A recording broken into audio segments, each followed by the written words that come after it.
இன்னைக்கு வீடியோல dates cake செய்ய போறோம். ரொம்ப சிம்பிளா ரொம்ப ஈஸியா செய்ய போறோம். இது வந்து குழந்தைங்க எல்லாருமே விரும்பி சாப்பிடுவாங்க. பச்சை லீவ்லலாம் இருக்காங்க. கண்டிப்பா அவங்களுக்கு ஸ்நாக்ஸ் தேவைப்படும். வாங்க இந்த சுலபமான டேட்ஸ் கேக் எப்படி செய்யலாங்கிறத பார்த்துடலாம். கண்டிப்பா இந்த மாதிரி ட்ரை பண்ணுங்க. இந்த ஸ்பாஞ்சி கேக் ரொம்ப சூப்பரா வந்திருக்கு பாருங்க. எவ்வளவு சாஃப்டா. வணக்கம், என் பேர் Jayapalraju. Welcome to Mettur multi craft channel. First இந்த ரெசிபி பண்றதுக்கு நம்ம கேக் ட்ரே ரெடி பண்ணிக்கலாம். அதுக்கு ஒரு கேக் ட்ரேல கொஞ்சமாக நம்ம நெய் சேர்த்துட்டு இதை நல்லா ஸ்ப்ரெட் பண்ணிக்கலாம். இதுக்கு மேலே நம்ம பட்டர் பேப்பர் வச்சுக்கலாம். பட்டர் பேப்பர் வச்சுட்டு இது மேலேயும் கொஞ்சமாக நெய் அப்ளை பண்ணிக்கலாம். இந்த மாதிரி கேக் ட்ரே இல்லைன்னா பரவாயில்ல, நீங்கள் ஏதாவது டிஃபன் பாக்ஸ் இல்லாட்டினா ஏதாவது ஒரு இது கூட யூஸ் பண்ணிக்கலாம். ஏதாவது கண்டெய்னர் இருந்தால் கூட யூஸ் பண்ணிக்கலாம். பட்டர் பேப்பர் இல்லைனாலும் பரவாயில்ல. நெய் இல்லாட்டினா எண்ணெய் அப்ளை பண்ணிவிட்டு சுற்றியும் நம்ம மைதா இல்லாட்டினா கோதுமை வச்சு டஸ்ட் பண்ணி எடுத்துக்கலாம். அதுவும் நல்லா சூப்பராக ஒட்டாமல் வரும். இப்போ நமக்கு கேக் டின் ரெடி ஆயிடுச்சு. இதை நம்ம ஒரு பக்கம் எடுத்து வச்சிடலாம். டேட்ஸ் ஊற வச்சுருக்கேன். நான் மெஷரிங் கப்பில் 1 கப் அளவுக்கு டேட்ஸை 1 கப் நல்ல சூடான தண்ணியில் அரை மணி நேரம் ஊற வச்சு எடுத்து வச்சுருக்கேன். ஒரு மிக்சி ஜாரில் மாற்றிடலாம். டேட்ஸ் வந்து நல்லா பிராண்டடாக பார்த்து வாங்கிக்கோங்க. இதையெல்லாம் எடுத்துட்டு அப்புறமேட்டுக்கு இதை ஊற வைங்க. கொஞ்சமாக மட்டும் தண்ணி சேர்த்துட்டு இதை நல்லா ஃபைன் பேஸ்ட்டாக அரைச்சி எடுத்துகிட்டு வந்துட்டேன். இதுவும் அப்படியே ஒரு பக்கம் இருக்கட்டும். மிக்சிங் பவுல் எடுத்துக்கலாம். அதில் ஒரு முட்டையை நம்ம உடச்சி ஊற்றிக்கலாம்.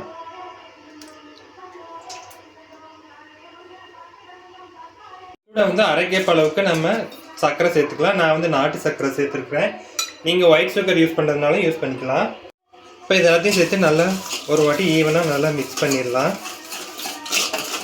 இப்போ இது கூட ஒரு 1/4 கப் அளவுக்கு நம்ம பால் சேர்த்துக்கலாம். பால் சேர்த்துட்டு நல்லா சர்க்கரை இதுலேயே கரையணும், அது வரைக்கும் கரைச்சிக்கலாம். நான் வந்து டேட்ஸு சேர்த்துக்கிறதுனால இனிப்பு கம்மியாக சேர்த்துருக்குறேன். ஒரு சிலருக்கு இனிப்பு கம்மியாக இருக்கும், அது வந்து லாஸ்ட்டாக பார்த்துட்டு கூட சேர்த்துக்கலாம். நான் ட்ரை பண்ணும்போது எனக்கு பத்தலை, அதனால் நான் இப்போவே சேர்த்துக்கிறேன். இதில் 1/4 கப் அளவுக்கு நான் வந்து ரீஃபைண்ட் ஆயில் சேர்க்குறேன். நீங்கள் வந்து வாசம் இல்லாத எந்த ஆயில் வேணாலும் சேர்த்துக்கலாம். அதே மாதிரி நம்ம முட்டை சேர்த்துருக்குறோம். முட்டை சேர்க்க விருப்பம் இல்லைன்னா 1/4 கப் தயிரை வந்து சேர்த்துக்குங்க, கரெக்டாக இருக்கும். இப்போ இது எல்லாத்தையும் நல்லா ஒரு வாட்டி பீட் பண்ணி எடுத்துக்கலாம். பண்ணியாச்சு. இப்போ நம்ம ஏற்கனவே அரைச்ச டேட் பேஸ்ட்டை உள்ளே சேர்த்துடலாம். எல்லாத்தையும் மொத்தமாகவே சேர்த்துடலாம். பேஸ்ட் சேர்த்துட்டு நல்லா ஒரு வாட்டி மிக்ஸ் பண்ணிக்கலாம். இது கூட 1/4 ஸ்பூன் அளவுக்கு நான் வந்து வெண்ணிலா எசன்ஸ் சேர்க்குறேன். சேர்த்துட்டு இது நல்லா மிக்ஸ் பண்ணிடலாம். எசன்ஸ் சேர்த்துருக்கோம். இதையும் நல்லா ஒரு வாட்டி மிக்ஸ் பண்ணிடலாம். நம்ம இது ஒரு ஜல்லடை வச்சுட்டு 1 கப் அளவுக்கு நான் வந்து மைதா மாவு சேர்க்குறேன். நீங்கள் கோதுமை மாவு கூட தாராளமாக சேர்த்துக்கலாம். இது கூடவே அரை ஸ்பூன் வந்து பேக்கிங் சோடா சேர்த்துக்கலாம்.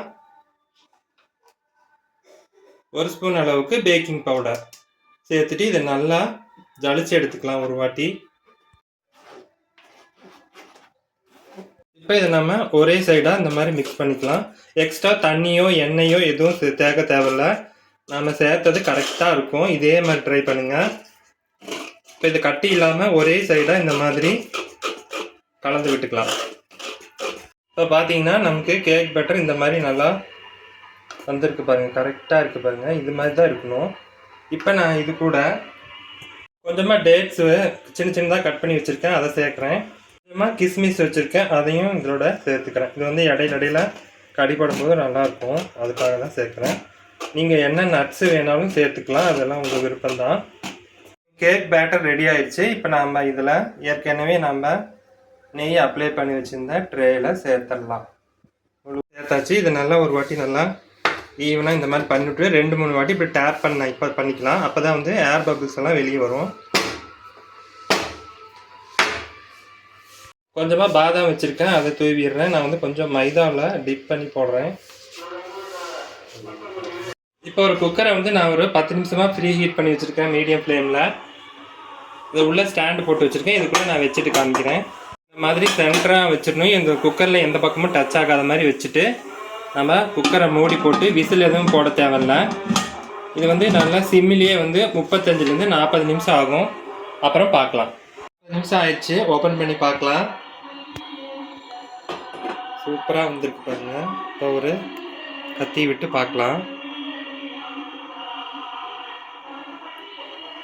கொஞ்சம் கூட ஒட்டலை, கிளியராக வந்திருக்கு. ஒருவேளை இதில் மாவு ஒட்டுற மாதிரி இருந்துச்சுன்னா இன்னொரு 5 நிமிஷம் இல்லாட்டினா ஒரு 10 நிமிஷம் வச்சிங்கன்னா கரெக்டாக இருக்கும். இப்போ நம்ம இதை வெளியே எடுத்துக்கலாம்.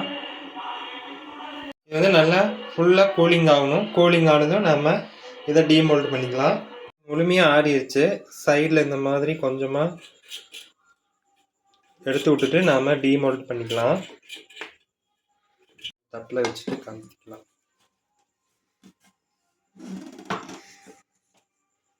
லைட்டாக இப்படி டேப் பண்ணாவே போதும், வந்துடும் ஈஸியாக.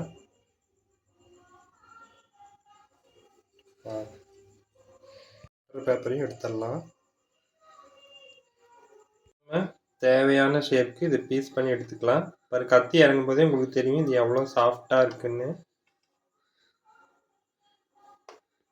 பாருங்க, நம்மள சூப்பரான டேட்ஸ் கேக் ரெடி ஆயிடுச்சு. பாருங்க எவ்வளோ சூப்பராக சாஃப்டாக இருக்கு பாருங்க.